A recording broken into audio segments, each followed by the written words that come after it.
Código Aberto na área mais uma vez. Aqui estamos nós para a nossa 9ª semana de estudo, 9º encontro. A gente já está meio cansado um do outro. Ou não? Não, né? Não. A gente é super amigo. E talvez você está estranhando um pouquinho essa liberdade que nós temos entre nós. Inclusive, você falou assim, a gente está entre amigos. É verdade isso mesmo, É isso né? que eu ia falar agora, Bianca, mas tudo bem, fica à vontade. Já, você não considera, mas eu considero o Thiago Rodrigues. Você deve estar estranhando a Bianca cortando o Thiago no nada. Assim. Mas é porque a gente tem uma relação muito boa, muito tranquila. Apesar de há um tempo atrás eu considerava vocês colegas, mas hoje eu vos chamo amigos, né? Porque... Você me considerava colega depois de comer na minha casa, filar boia da minha mãe. Então, mas aí eu considero a sua mãe e o seu pai muito meus amigos. Legal. É muito bom saber. E na próxima temporada, que a gente estiver junto, nem que seja no Contra a Cultura, vos chamarei de irmãos. Ó, que bonito. Contra a Cultura você Contra a Cultura estaremos sempre, até que o Charles tome totalmente o meu lugar. Porque você que acompanha o Contra a Cultura há mais tempo, sabe que eu entrei, participei um pouco mais de tempo, mas aí perceberam que estava meio... Daí colocaram o Charles para dividir a carga. Meu prazer é servir. Mas é uma transição. Meu prazer é servir. Estou aí à disposição para servir. Obrigado. Pastor Charles está aqui conosco, Isaac Rezende, Bianca Oliveira, Nayeli Leite e aqui cantando pra gente, que deu uma destruída no coração da gente no último episódio, no último programa. Márcio, tudo em ordem? Tudo certo. É bom, a música de hoje é naquele nível da última, Márcio? Não dá pra comparar. Essa é minha, né? Então não tem comparação com a da Daisy. Pra quem tá assistindo hoje, não assistiu o anterior, dá uma olhadinha lá no YouTube, vale a pena assistir pela discussão, assistir pela música que o Márcio cantou, que era a música da Daisy, que esteve com a gente nos nossos 5 primeiros encontros dessa temporada. Certo, Nayeli? Certíssimo. Não, obrigado. Aí teve um período no meio, assim, que ficou uma transição meio estranha, mas aí já veio coisa de qualidade de volta. Não. Foi muita qualidade. Aquele que a Bianca tocou e você cantou... O melhor. Foi, assim, disparadamente. Bianca despontando como violonista. A humildade que Pedro fala é humildade sincera, tá? Melhor. Obrigada, Chapolin tá falando que é o melhor de toda a história do Código Aberto. Desta temporada, do episódio... Vou continuar com a produção lá do Conexão, que eu acho que eu tô um pouquinho mais à frente do violão. Aí. Ah, é? Então tá bom. Acho, né? Pode não ser também. O nosso tema, como a gente falou, é o 9º. A gente está passando agora para a 2ª carta de Pedro. Só para situar você que está acompanhando o programa, nós temos estudado durante essa temporada as 2 cartas de Pedro. Nós já estudamos a 1ª carta de Pedro, vale a pena você ler, reler.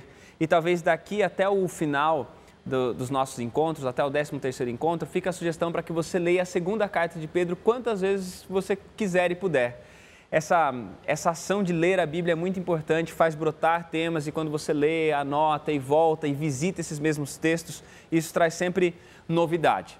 E a gente vai para a 2ª carta de Pedro, não é uma continuação da carta, necessariamente da carta de 1 Pedro, mas tem o mesmo destinatário e o mesmo autor. Quem está escrevendo a 2ª carta já é um Pedro um pouquinho mais velho e a gente vai ver um pouquinho sobre isso. Mas só para a gente recapitular, pastor Charles, já que a gente vai falar da 2ª carta, quem são esses destinatários da carta? Que são os destinatários da 1ª carta e da 2ª carta, só para a gente recapitular isso. Os eleitos, a gente já comentou isso em algum episódio anterior. Mas aqui agora Pedro ele dirige a sua carta a esse povo que estava espalhado, né, o povo da dispersão, cristãos judeus convertidos ao cristianismo, gentios convertidos ao cristianismo. E como você vai perceber logo no 1º capítulo de 2 Pedro, são pessoas que estão nessa caminhada, né, nesse processo de crescer no conhecimento de Jesus Cristo e nessa missão que Jesus Cristo colocou sobre todos aqueles que foram chamados, que é proclamar suas virtudes. A gente já usou bastante esse texto como um texto-chave aqui da nossa discussão, mas é interessante a gente sempre ter esse texto em vista diante de tudo aquilo que Pedro vai apresentando para a gente como o alvo e o objetivo da caminhada cristã. E já que você falou sobre virtudes, apresentar as virtudes daquele, né? Que é o verso preferido, nós todos já sabemos que é o verso preferido da Bianca Oliveira, 1 Pedro 2,9, ela recitou de forma decorada, ela recitou, né? De forma decorada. A gente, pensando nas virtudes, existe também uma lista de virtudes aqui em 1 Pedro capítulo 1, e a gente vai pensar sobre essa lista, mas eu acho que vale a pena a gente pensar em como Pedro apresenta essa lista. O Isaac, que é um leitor atento da Bíblia, você pode dar para a gente um pouquinho, Isaac, porque ele vai fazer uma lista de virtudes, uma lista de características que são importantes serem cultivadas na vida dos cristãos. A gente vai falar sobre essas virtudes, mas antes disso, como é que ele apresenta essas virtudes? Que é até uma discussão que a gente estava tendo off-topic aqui, né? Que provavelmente vai continuar. Mas contextualizar um pouquinho também, né? A gente estava falando sobre essa questão de, mas até que ponto, né? Entra a minha obediência no sentido de eu tomando a iniciativa, até que ponto é o Espírito Santo trabalhando, né? Sou eu que faço as coisas e tal. E aqui no verso 3 do capítulo 1, né, de 2 Pedro, ele começa dizendo o seguinte: olha, visto como, pelo seu divino poder, ou seja, o de Deus, nos têm sido doadas todas as coisas que conduzem à vida e à piedade, pelo conhecimento completo daquele que nos chamou para sua própria glória e virtude. O que ele está falando aqui? O poder de Deus manifesto em Cristo na cruz já nos concedeu o quê? Todas as coisas que precisamos para a vida de piedade. Ele já nos deu toda a condição. Antes a nossa natureza era caída e a gente não tinha condição, assim como o Adão caído não tem condição de fazer o bem. Aqui, sendo regenerado nessa nova criação, ele nos tem dado todo o poder completo. E como ele vai se agregando a cada um de nós? Pelo conhecimento completo daquele que nos chamou para a sua própria glória e virtude. A virtude, no fim das contas, é de quem? O verso da Bianca fala. Aquele o chamou das trevas para anunciar as suas virtudes, né? Nos levou para a luz, as suas virtudes. Então, a gente olha para quem Cristo é, porque Cristo é a perfeita representação do Pai, e a gente entende como Deus é, e se nós somos imagem e semelhança de Deus, a gente tem que ser aquilo ali. Só que é muito difícil, porque o exemplo de sacrifício de Cristo é inalcançável, mas ele está prometendo aqui, olha, é pela ressurreição, pela morte e ressurreição de Cristo, que Ele nos concedeu tudo que a gente precisa para ser que nem Ele. E é nesse conhecimento que a gente vai desenvolvendo e agregando que a gente vai se tornando cada vez mais semelhante a Ele. Só que isso não acontece se o quê? Se eu fico falando o que a gente já falou aqui, né? Não tem que falar de Cristo, tem que falar de doutrina. Tá, mas se eu não conheço a Cristo, eu posso conhecer a doutrina que for, eu vou ficar num campo teórico. Cristo, ele é a praticidade da doutrina, ele é a doutrina encarnada, ele é a palavra encarnada, para você ver como vive um ser humano que vive perfeitamente do jeito que Deus queria que vivesse. E tem um personagem no Antigo Testamento, né, diante disso tudo que o Isaac está falando, que me faz lembrar muito essa transformação, né, de alguém que se conectou com Deus, de alguém que esteve próximo de Deus e que passou por esse processo de assimilar essas virtudes mesmo de Deus.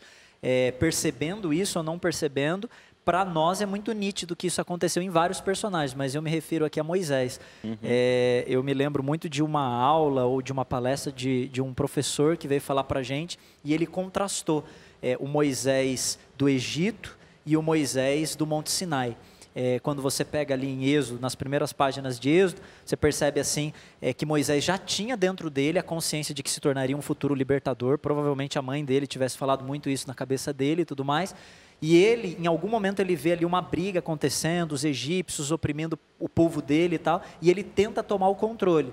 E aí ele tenta ali, ele vai, mata um soldado, ele esconde aquele soldado, você percebe que ele quer se impor como líder através da força, através da violência, matando uma pessoa. Ele achava que era ele que ia resolver o problema. Que ele que ia resolver o problema. Aí você vai avançando ao episódio do Êxodo, aí você percebe que Deus vai chamando Moisés sempre para perto dele. Ele chama Moisés para subir no monte, depois ele chama Moisés para entrar no meio da nuvem, aí ele chama Moisés para passar tempo no meio da nuvem, e você vai vendo, há pelo menos 7 referências, de Êxodo 19 até Êxodo 33, de Moisés subindo e descendo o monte, subindo e descendo, e sempre se tornando mais próximo, mais íntimo de Deus. E aceitando sempre esses chamados, essa conexão, esse chamado com Deus. E aí você vai encontrar aquele episódio quando o povo peca, o povo se rebela contra Deus, e aí Deus emite uma sentença. Não, chegou a hora da gente acabar com esse povo. Aí Moisés se interpõe, ele fala, não, peraí, Senhor, risca o meu nome, que em outras palavras, né, arranca a minha vida, mas o povo não.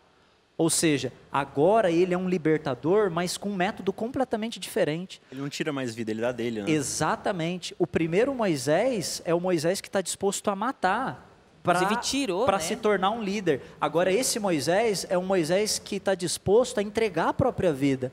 Que é chamado de homem manso, né? Exatamente. E eu não consigo enxergar uma resposta para isso, a não ser no fato de que ele se aproximou tanto de um Deus que esteve e que está disposto a fazer o mesmo, que ele assimilou a virtude desse Deus, né? É um Deus disposto a se doar, um Deus disposto a dar sua própria vida, e Moisés absorveu isso, e é por isso que agora ele reproduziu isso para o povo, né? Ele proclamou essa virtude para o povo através da sua atitude. Muito legal isso. Mas pode falar, Bia. Não, é que ele citou Moisés, eu gosto bastante assim de Moisés, né? A história de Moisés mexe bastante comigo, porque Moisés ele saiu do Egito com 40 anos e ele sabia que ele ia ser o libertador. Isso já tinha sido revelado por ele. Ellen White é clara em dizer isso. E ele aí matou o egípcio achando que não, já eu sou o libertador mesmo, já me avisaram, eu acho que eu vou começar a libertar agora mesmo.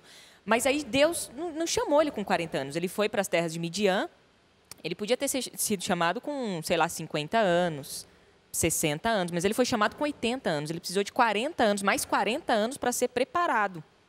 E então Deus aparece para ele numa sarça ardente e fala, olha, agora sim, você está pronto. Por que você está pronto? Porque agora você, de assassino, você se tornou manso. Ou seja, esse preparo, que é o que eu gosto de falar, que é a gente ser produtivo. É nós nos colocarmos à disposição de uma produtividade, no sentido de missão também. Né? Não é só de otimizar tempo, não é isso só. Mas é eu ser produtiva, eu dar frutos também, entendeu? É um momento de preparo, porque quando eu tenho mais tempo hábil, quando eu estou preparado, eu me coloco à disposição em servir. Né, para servir. Isso, para mim, significa bastante. E, ao mesmo tempo, não tem nada a ver com o que eu faço e com o que eu me proponho a fazer. Tem a ver que todas as coisas vêm dele. Exato. Então, a única coisa que eu acho que eu ainda me proponho é me propor a buscar a Deus. E, mesmo assim, a Bíblia relata tantas vezes que quem busca é Deus. Sou eu. É Deus que está em constante busca de mim. E pensando nessa coisa de que é Deus quem... que até a nossa busca é possibilitada porque Ele quem dá fé, Ele quem dá... E eu acho até interessante falando disso, porque aqui, quando fala que é pelo poder, pelo divino poder que tem sido doadas todas as coisas, é porque, ou seja, todos os meios estão disponíveis. Então, quando a gente vai ver daqui a pouquinho essa lista de virtudes, não é porque elas são uma imposição ou porque a gente simplesmente se disciplina a fazer, mas é porque através do poder de Deus existe o meio. Eu ganhei a possibilidade de operar, a gente vem falando disso, né? Falou disso em algum outro momento, de operar em um sistema diferente. De operar de uma maneira diferente, de funcionar, não segundo a maneira de ser do tempo que a gente vive, nem mesmo segundo a nossa própria natureza, mas funcionar de uma maneira diferente. Dá para a gente dizer, pensando nessa coisa das virtudes dele, daquele que nos chamou, e pensando nessa lista de virtudes, que essa lista de virtudes são reflexos das virtudes divinas? Sim, porque ele vai falar justamente aqui no verso 4. Olha, ele falou da sua própria glória e virtude, ele nos chamou para isso. E aí no verso 4 ele diz, pelas quais, ou seja, pela virtude da glória dele, pelas quais nos têm sido doadas as suas preciosas e muito grandes promessas, para que por elas vos torneis coparticipantes da natureza divina, livrando-os da corrupção da paixão que há no mundo. Ou seja, a gente vai ser participante das virtudes de quem? Da natureza de quem? É de Deus. E aí o tempo todo eu preciso comprovar e não comprovar, comparar o meu caráter com o caráter de Cristo. E isso foi manifestado em Cristo. Então, tudo que a gente precisa está lá em Cristo, está na sua morte, na sua ressurreição. Não só o exemplo de como eu devo me portar, não só a capacidade, não só a promessa dele de ter deixado o Espírito Santo no lugar dele para me habilitar a fazer essas coisas, mas as virtudes, a glória é dele. Ele está me convidando para estar nele. E Jesus vai usar essa linguagem várias vezes, né? Aquele que permanece em mim, permaneçam, portanto, em mim, permaneçam em mim.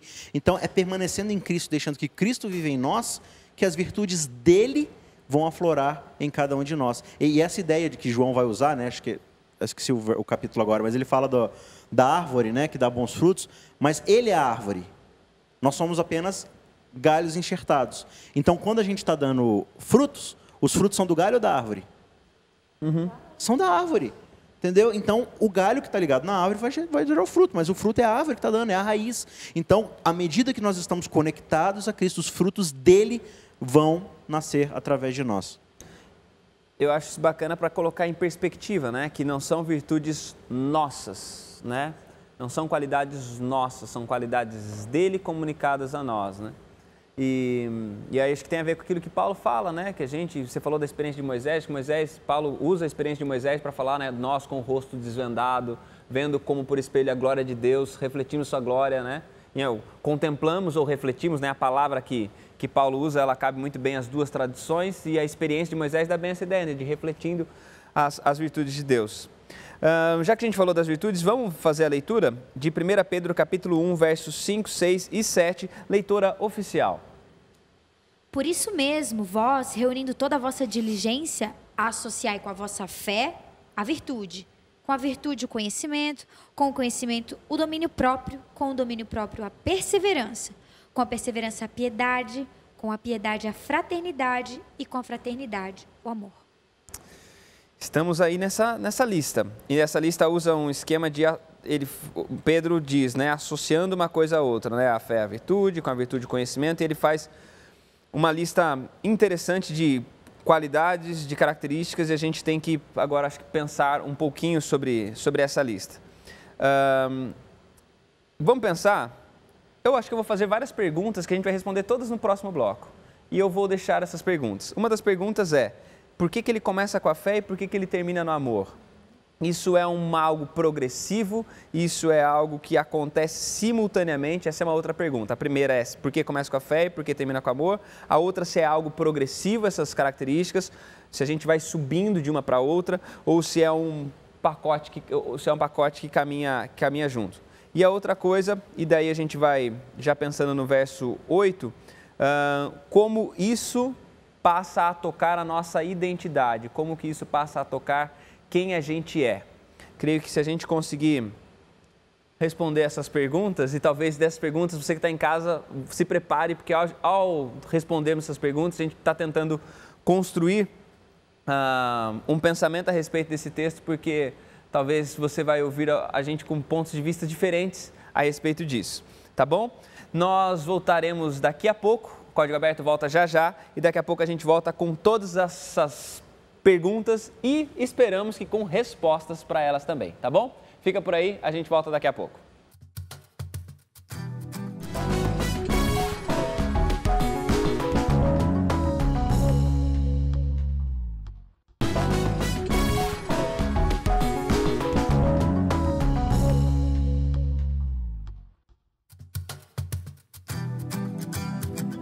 Código Aberto de volta, a gente teve um intervalo quente aqui agora.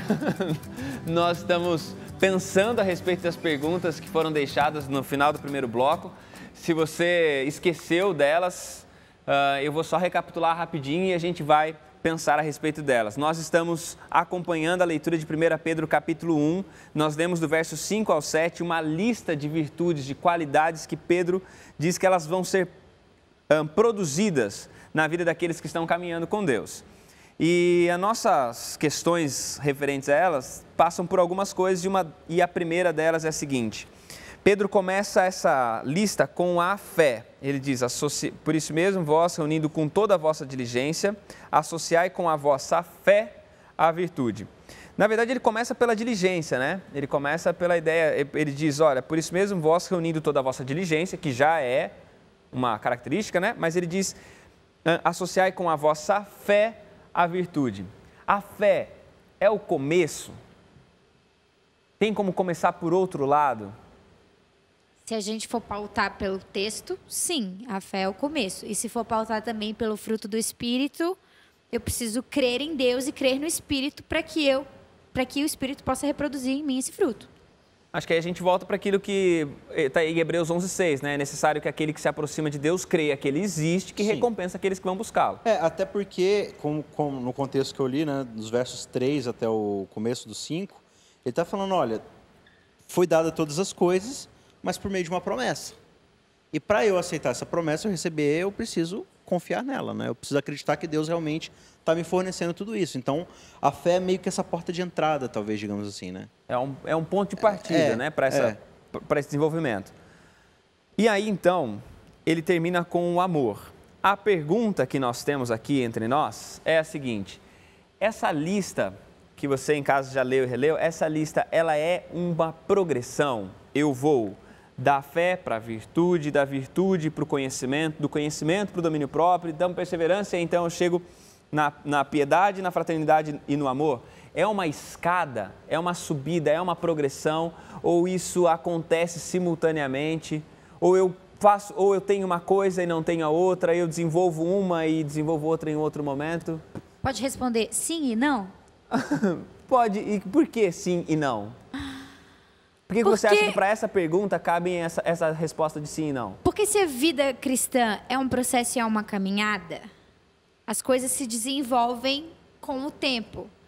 Mas eu não sei se eu consigo separar totalmente. Que primeiro eu vou ter uma coisa para depois eu ter a outra. Eu acho que sim e não. Entende? Saiu bem. Não, mas faz muito sentido isso que a Anaeli está falando. Eu estava tentando aqui lembrar de alguma história bíblica, né? Para tentar ajudar a gente a entender isso assim. Me veio à mente a história do jovem rico. Então, assim, o jovem rico se encontra com Jesus e ele está ali, um currículo dele, respeitado pela sociedade religiosa, era conhecido por todos aqueles que estavam ali no grupo e tal, e aí ele chega para Jesus com uma pergunta relacionada à vida eterna, né? Mestre, o Senhor é bom, o que eu posso fazer para dar a vida eterna e tal? E aí Jesus se refere aos mandamentos e tal, e no final ele diz que todas as coisas ele tem feito. Não, de tudo isso eu já tenho guardado, esse checklist aí que o senhor está passando eu já assinalei todas, está tudo ok comigo. Jesus vira para ele e fala assim, então pega tudo que você tem, tudo que você acumulou, puxa lá o seu extrato na conta corrente, aí você saca tudo, dá aos pobres e aí está tudo ok para você. E me segue. E me segue. E aí aquilo ali incomoda, né? É quase que indigesto para o jovem rico aquela resposta de Jesus. Então, para mim, o que essa experiência ela me traduz? Ela me traduz que para o jovem rico a resposta foi aquela. Para mim talvez seria outra. Para o Tiago seria outra, para a Anaeli seria outra, porque Jesus, ele tem essa habilidade de ver em que momento da caminhada que a gente está, quais dessas virtudes a gente precisa desenvolver. Talvez eu tenha um pouco mais de facilidade e tenha sido agraciado com o dom do conhecimento, com a dádiva do domínio próprio, e talvez seja mais fácil para mim o domínio próprio, enquanto para você, não. E isso é a sua luta, é aquilo que o Espírito Santo vai te impressionando, vai te corrigindo, porque para você esse é um ponto mais sensível, é mais crítico. Então eu acho muito difícil a gente ter uma resposta padrão, totalmente objetiva, para aquilo que é bastante subjetivo na caminhada de cada discípulo de Cristo, né? Tentar passar aqui mais ou menos palidamente a minha ideia, eu acho que para tentar conciliar tudo isso aqui que a gente está discutindo, para não dizer que é necessariamente, assim, sabe, uma jornada no sentido de que o amor é a última coisa que eu vou alcançar, que é uma vem depois da outra, assim, certinho. Eu acho que é mais assim, é como um corpo humano. Imagina o corpo humano, né? Você tem coração, pulmão, fígado, cada um tem uma função, cada um te leva a alguma coisa no seu corpo e você precisa de todas para você sobreviver, né? Então você fala assim, olha, meu pulmão está tudo certo, meu fígado, meu baço, tal. Eu acho que o coração, só falta o coração para mim, só falta o coração. Não, sem coração você não vive, da mesma forma que não, tem o coração, só falta pulmão. Não falta. Só que ao mesmo tempo, é esse amadurecimento, é essa noção de que, claro, você não é um corpo humano, né? No sentido de que sua vida espiritual não é um corpo humano. Só que para você ser um cristão genuíno e um filho de Deus, você tem que desenvolver todas essas virtudes. Elas precisam existir juntas. Você não pode falar assim, não, eu tenho conhecimento, eu sou um teólogo. Eu escolho só uma coisa, Eu sou um teólogo, piedade não é muito minha praia. Não tem essa. Entendeu? Então, não, mas eu sou um cara muito amoroso, mas esse negócio de verdade, de estudar a Bíblia, não é. Só que, ao mesmo tempo, eu percebo que eu sou falho e eu não tenho todas as coisas. O que Pedro, entendo eu, está falando é, olha, faz um diagnóstico, através do Espírito Santo, né, obviamente, e começa a perceber o que está faltando na sua caminhada e vai agregando. Você precisa perceber que está faltando alguma coisa, você não está inteiro ainda. Então, começa pela fé, vem a virtude, vem o conhecimento e vai agregando as coisas até você ser íntegro. Mas não entenda que assim, não, eu estou aqui com conhecimento e tal, eu espero que até o final da minha jornada eu chegue no amor. Não, elas precisam existir juntos já. Mas é claro que esse é um processo gradual que você vai amadurecendo no Espírito Santo.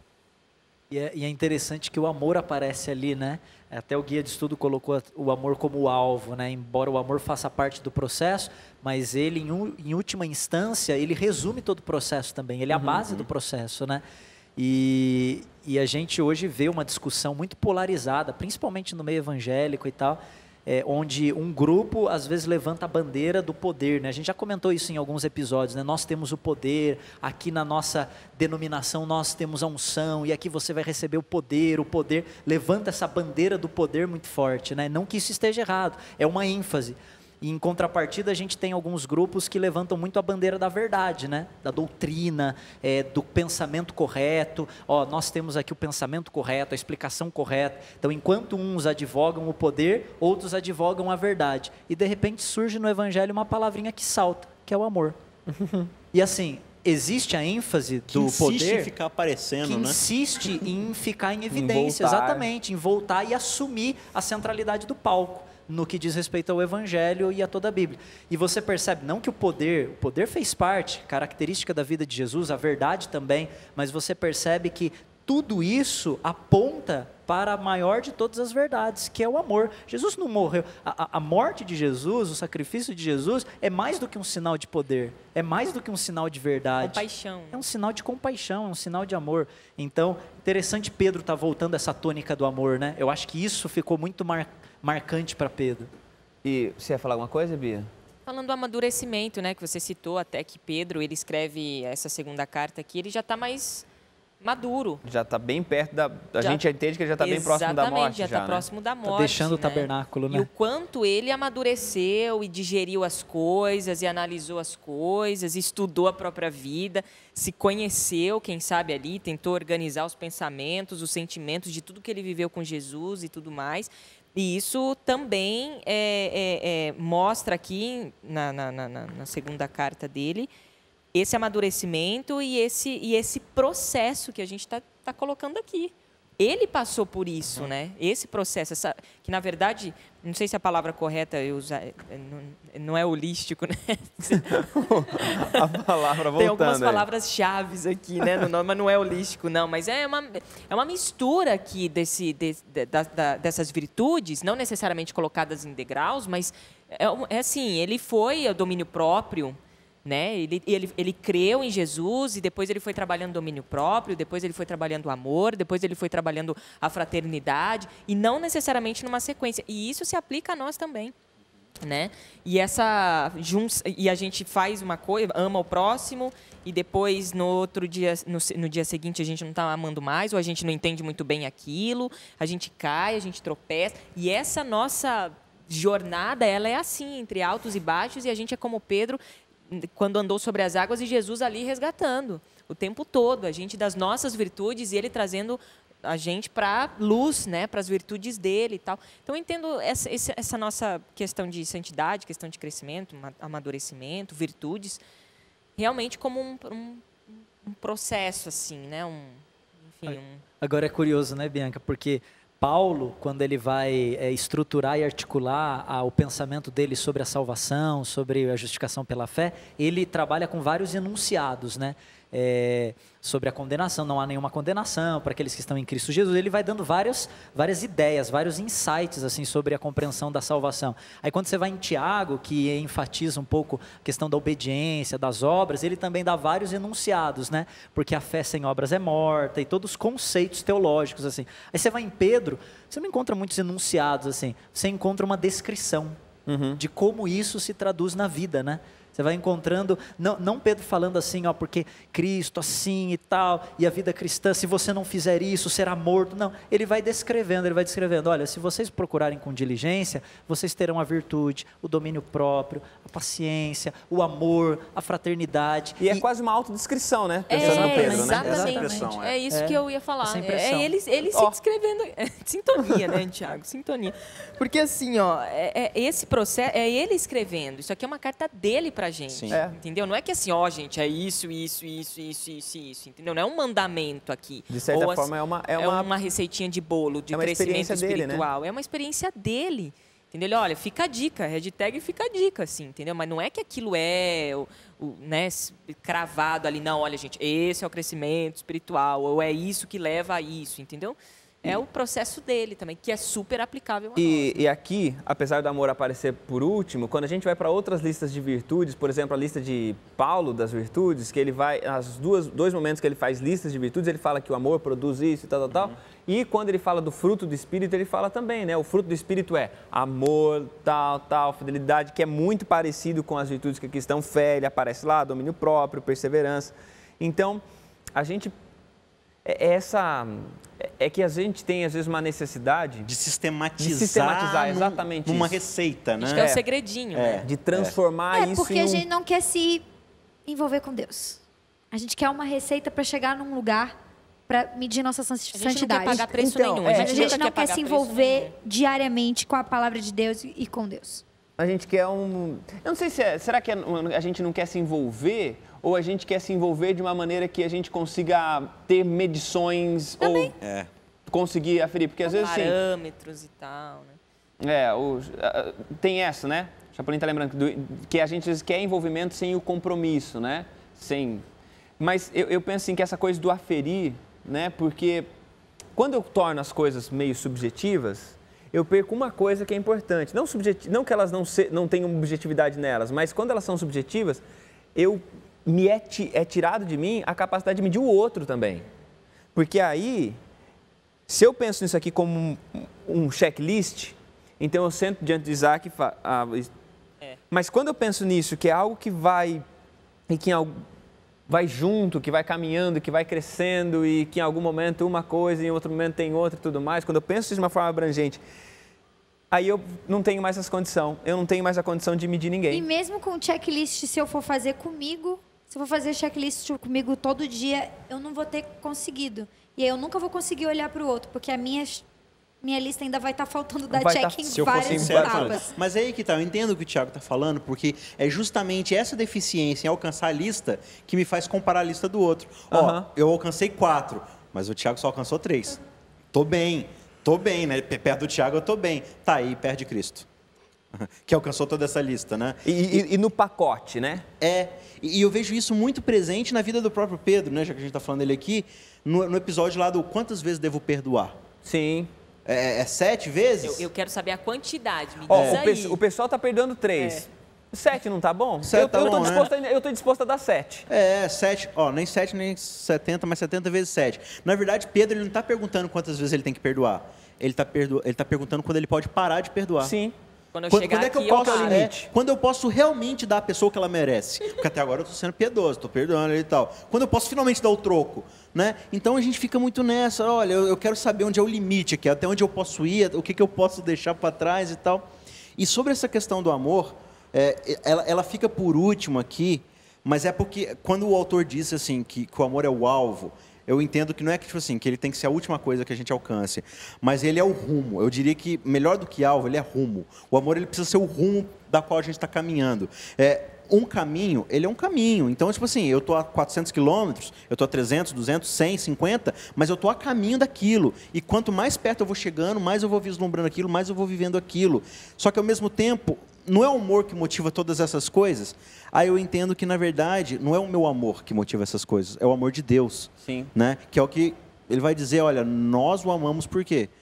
Porque ele nos amou primeiro, o amor começa com ele. Então, esse amor propulsor de todas essas virtudes é justamente a virtude dele, que vai nos conduzindo até cada vez mais perto a esse amor que é o dele, que nunca chega, na verdade. Porque o amor dele é inalcançável. Mas enquanto eu estiver mirando ali, no amor dele, mais e mais eu vou crescendo nesse amor. Você ia falar uma coisa, Bia? Não? É que eu vejo você, às vezes, levando o microfone. Eu tô pensando em muitas coisas. Eu quero dizer que eu amo vocês. Que bonito. Eu quero dizer que lindo que todo mundo falou aqui hoje. Eu não esperava que vocês fossem trazer tantos insights e tantas coisas, assim, didáticas para minha pessoa. Muito obrigada. E ora pra a gente viver à altura disso. Exato. Ora por nós. Que isso é que vai faltar, né? Mas é interessante pensar nesse amor estando no final, ou, por exemplo, na lista de Paulo estando no começo, mas é que todas essas coisas, e aí volta para 1 Coríntios 13, né? Até você citou. Todas essas coisas, sem amor, elas não vão fazer sentido nenhum. Então, essa lista de virtudes, a gente vai pensar em como é que ela pode redefinir a nossa identidade agora, né? A gente pega tudo isso, a gente pega todo esse pacote, como é que a gente continua, porque isso é uma mudança de tudo aquilo que a gente é. Então a gente deixa de ser quem a gente é, quem que a gente passa a ser, é uma anulação da minha individualidade, é uma anulação da minha identidade, é uma troca de identidade. O que é isso? A gente vai continuar no próximo bloco Fica aí junto com a gente. Daqui a pouquinho a gente volta para continuar a nossa conversa e pensar em como essas virtudes moldam a nossa identidade. Código Aberto volta daqui a pouco.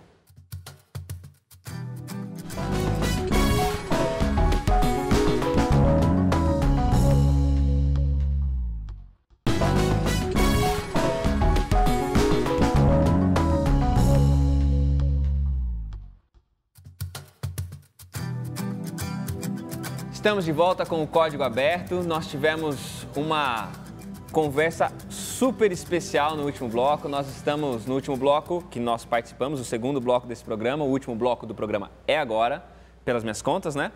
E agora a gente tem a oportunidade de ouvir música com o Márcio. O Márcio cantou no último programa, fez a gente ficar todo emocionado aqui, né? A gente ficou bem, o Isaac principalmente, né, Isaac? Foi uma música especial. E a música de hoje qual que é, Márcio? Essa música chama Pescador e fala sobre Pedro. Já facilita já para a lição, né? Ajuda para a gente continuar a conversa depois. Isso. Obrigado, viu, Márcio? Que Deus te use. Que isso, obrigado.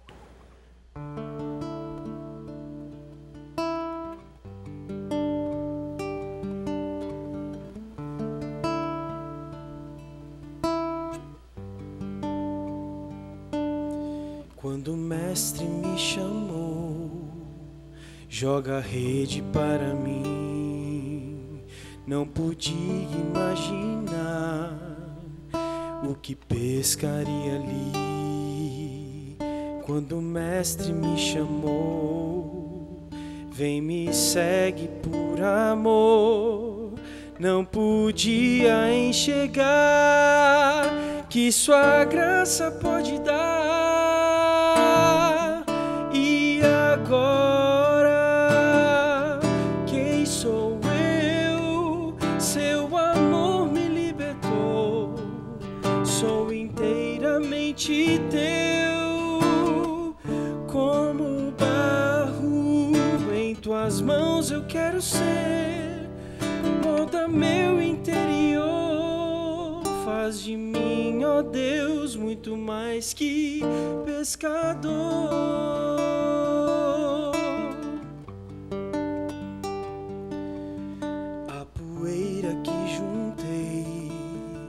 Foi lavada pelo Rei, não me lave só os pés, leve o que não entreguei, que o pó que fica em mim seja aquele do jardim, que moldado seja então todo dia por sua mão.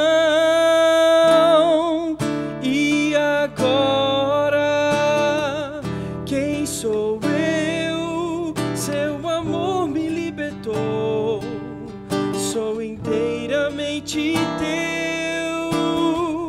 Como barro em tuas mãos eu quero ser, molda meu interior, faz de mim, ó Deus, muito mais que. E agora quem sou eu? Seu amor me libertou, sou inteiramente teu. Como barro em tuas mãos eu quero ser, molda meu interior, faz de mim, ó Deus, muito mais que pescador.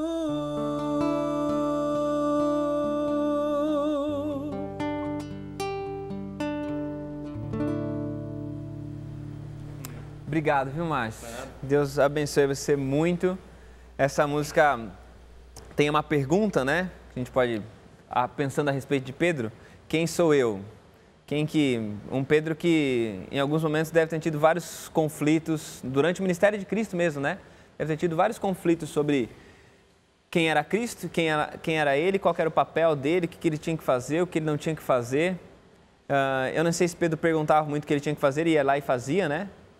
Errado, mas fazia. Às vezes certo e fazia também. E a gente olha para esse Pedro agora escrevendo essa lista de coisas. E aí então em 2 Pedro capítulo 1, verso 8, ele continua dizendo: lembrando que a gente no último bloco, só para citar você, no último bloco a gente deu uma lista de virtudes que são apresentadas aqui por Pedro, e ele fala dessas virtudes todas e ele diz o seguinte no verso 8: porque estas coisas, ou seja, esta lista de virtudes, domínio próprio, perseverança, piedade, fraternidade, fé, tudo isso e amor existindo em vós, e em vós aumentando. Aqui eu acho também é uma coisa interessante, né? Porque nenhuma dessas características Para estagnar, né? tá pronto, né? Ó, você tem domínio próprio. E acabou. Porque até, acho que o Charles falou, né? Às vezes a pessoa tem uma coisa, não tem outra, mas até aquilo que eu tenho não está todo, né? Não está... Eu sempre vou ter, pensando em domínio próprio, sempre vai ter algum aspecto da minha vida que eu vou precisar desenvolver domínio próprio e outra coisa. Eu, por exemplo... Você tem domínio próprio hoje, que amanhã está tudo certo, é uma coisa que você esquece, já vou para a próxima etapa. Não, ele tem que ser repaginado, tem que ter uma manutenção ali, porque pode ser que tem que passar por esse aumentado, né? Eu penso, quando eu penso em mim, eu tenho áreas para mim que o meu domínio próprio é tranquilo, assim, tá? Pensando no domínio próprio, né? Que eu consigo me dominar muito tranquilamente. Mas tem algumas áreas que tá um pouco mais desafiador. Mas ele fala disso, aumentando, fazem com que não sejais nem inativos nem infrutuosos, no pleno conhecimento de nosso Senhor Jesus Cristo. Você quer ler na sua tradução, Bia, que você gostou da sua tradução? A minha tradução aqui, eu vou colocar... essa aqui é a nova versão transformadora, NVT, né? Da Sociedade... Mundo Cristão. Editora Mundo Cristão. Tá aqui, versículo 8, né? Quanto mais crescerem nessas coisas, mais produtivos e úteis serão no conhecimento completo de nosso Senhor Jesus Cristo. No sentido de produzir frutos, né? E que não adianta só ter o conhecimento. Conhecimento sem produção, sem... Conhecimento sem ação utilidade. É ilusão, né? Tem uma frase, assim, destruidora de Ellen White sobre isso.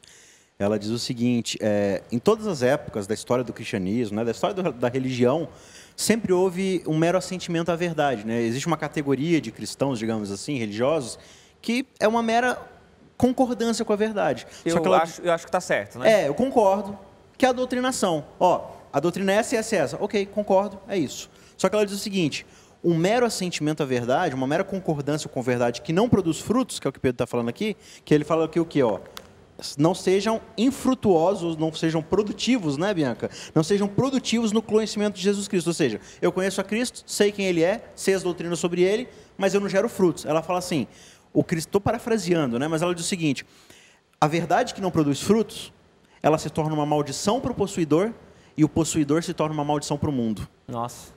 É muito forte isso, porque o que a gente mais tem é uma religião teórica, mas uma religião teórica que não produz frutos de piedade, de amor, de virtude aqui, ela é uma maldição, porque a pessoa, além de improdutiva, ela vai prejudicar outras pessoas, ela se torna incipiente. Tem uma questão também dentro da produtividade, você estudando assuntos de produtividade, até para otimizar tempo, essas coisas, você cai em uma questão que é produtividade e ocupação. São coisas diferentes. No dia a dia, a gente acha que fazendo mais coisas, a gente está sendo produtivo, mas, na verdade, nós não estamos sendo produtivos. Nós estamos apenas sendo ocupados, né? E eu me peguei numa vida assim, com muitas ocupações, mas com pouca produtividade. E isso se aplica aqui.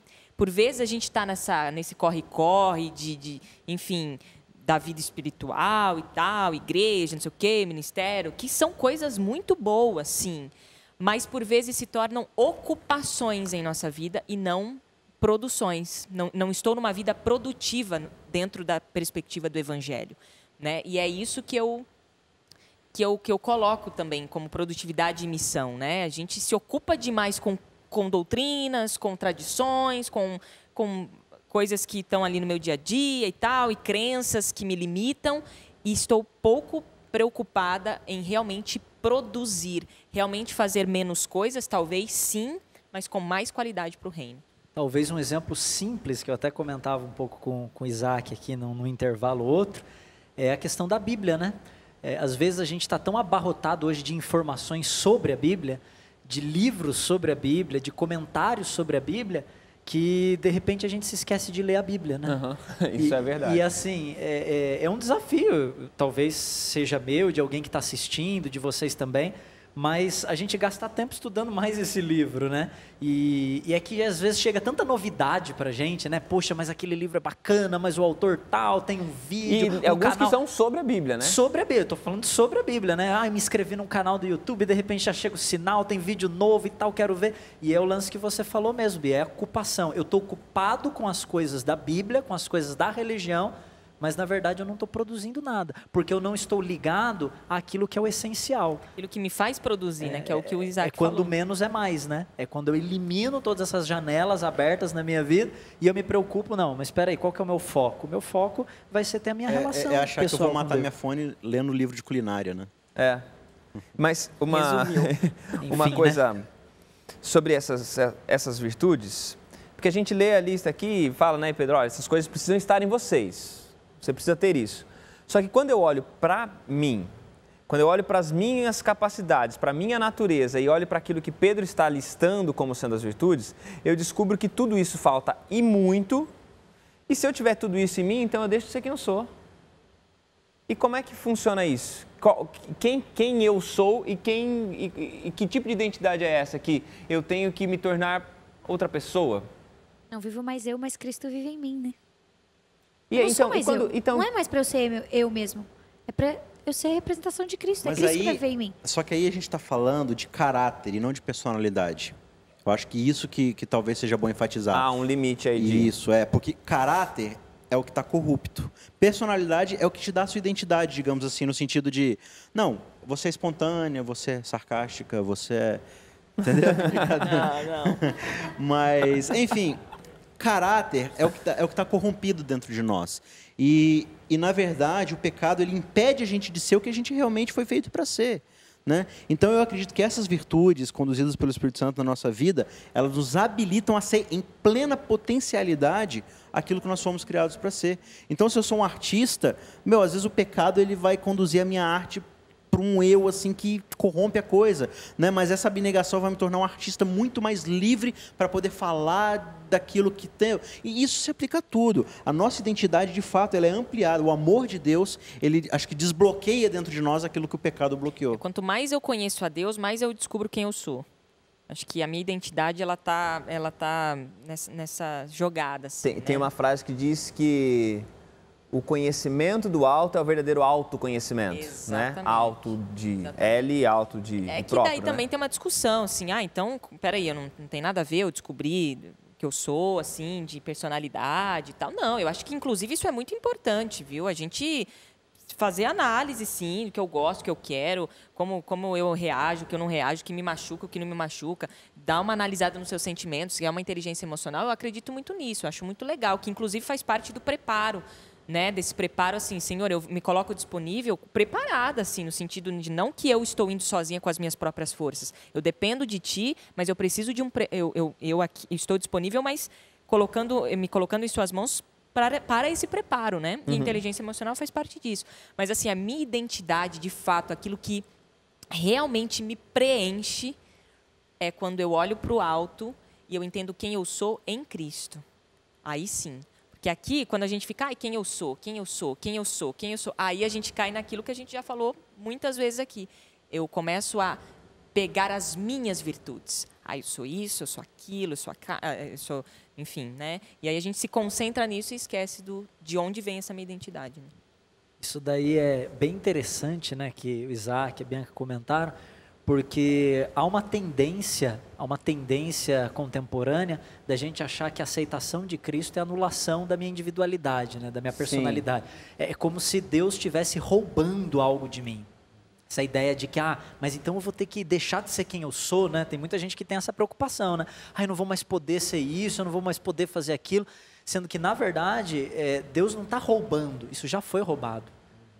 O lance da Bíblia isso já foi sequestrado, a gente já foi sequestrado de nós mesmos. Então, na verdade, o meu encontro com Cristo, ele vai me promover, ou ele vai me propiciar um encontro comigo mesmo. Ele vai me devolver, na verdade, aquilo que foi arrancado de mim. Então, eu não preciso ter esse medo.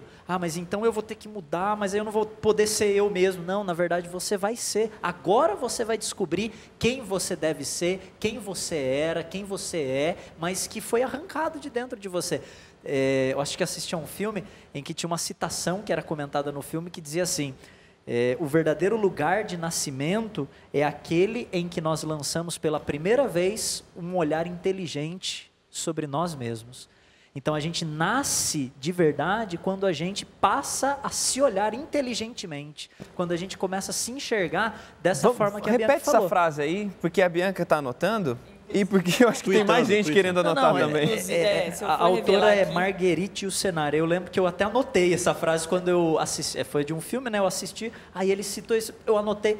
E ela diz assim, o verdadeiro lugar de nascimento é aquele em que lançamos pela primeira vez um olhar inteligente sobre nós mesmos. E quando ela fala desse olhar inteligente, ela está falando desse olhar que discerne, né? Que sabe ver o que existe de bom, porque a gente também não é um lixo cósmico imprestável, não. Existe uma imagem de Deus que foi distorcida, Sim. ela foi deturpada? Foi, mas existem vestígios dessa imagem de Deus na espécie humana. E a gente tem que se olhar no espelho do Espírito Santo, né, da consciência, enfim, e a gente tem que se olhar e enxergar, bom, o que eu tenho que remonta o Criador, que é um lampejo da criação, que ficou ainda em mim, e o que eu tenho que foi deturpado, que foi sequestrado, que foi machucado. E quando a gente consegue se discernir e ter esse olhar inteligente, cara, isso é um baita pontapé inicial na nossa vida, é um baita ponto de partida para muita coisa, inclusive para a caminhada do Evangelho, mas a gente poderia falar para a vida profissional, para a vida emocional, para o casamento, né? Cara, é muito importante a gente saber quem a gente é dentro do casamento, enfim, abre um leque aí para muita coisa. Então a gente pode dizer que a verdadeira epifania só ocorre diante de uma cristofania. Pode tuitar essa aí também. Bruno. Mas essa daí se ajuda. Essa aí tem, eu já sei. que traduz vocês estão aí um nessa pouco. vibe de frases, Situa a gente aí. Não cita mais nada não, Não. porque senão eu vou ter que ter uma frase eu ainda pra tenho citar. 10 segundos para falar uma ou não? Então você fala, tem 10 Manuel de segundos. Barros, você falou uma coisa que me fez lembrar dessa citação. Inclusive, Mas eu, são muitas citações, eu né, anoto Thiago? sim tudo, viu, gente? Eu tenho anoto Você É pediu 10 verdade, segundos. eu já visualizei. Só lembra que Caderno você de pediu 10 anotações. segundos, né? Ele diz assim, não estou indo em direção ao fim, mas eu estou indo em direção às minhas origens. Então, a gente nesse processo todo que a gente colocou aqui e tal, né, das virtudes e tal, sempre quando a gente está indo, porque a gente está caminhando para esse nosso fim, a gente sabe que a morte ela é uma realidade na nossa vida, né? Mas quando a gente está caminhando para frente, né, que parece que a gente está caminhando para o fim, na verdade, Crescendo, né? No sentido de a gente, na crescendo. verdade, está voltando para as nossas origens, porque cada vez que a gente avança mais a gente deixa o eu para trás, nessa nossa caminhada cristã. E aí a gente não está indo, né, em direção ao que a gente, enfim, Nós estamos indo, contrária. Nós é uma estamos volta à indo origem, né? direção à origem. E quando a gente pensa também aqui no texto, naquilo que a gente acabou de ouvir, que você fique com a certeza, depois de ouvir tudo isso, essas citações maravilhosas, que a autenticidade não é no meio de um mundo que vive falando de autenticidade, de originalidade. A autenticidade é quando a gente se confronta com Deus. Pedro se confrontou e descobriu quem ele era. Eu sou pecador. Isso aconteceu com Isaías, isso acontece com a gente também. É no olhar para Deus que a gente descobre de fato quem a gente é. Nossa identidade está em Cristo de verdade. Nossa identidade está nesse encontro com Ele. Que Deus te abençoe, que você descubra cada vez mais sobre si mesmo, descobrindo dele. Semana que vem, Código Aberto está de volta.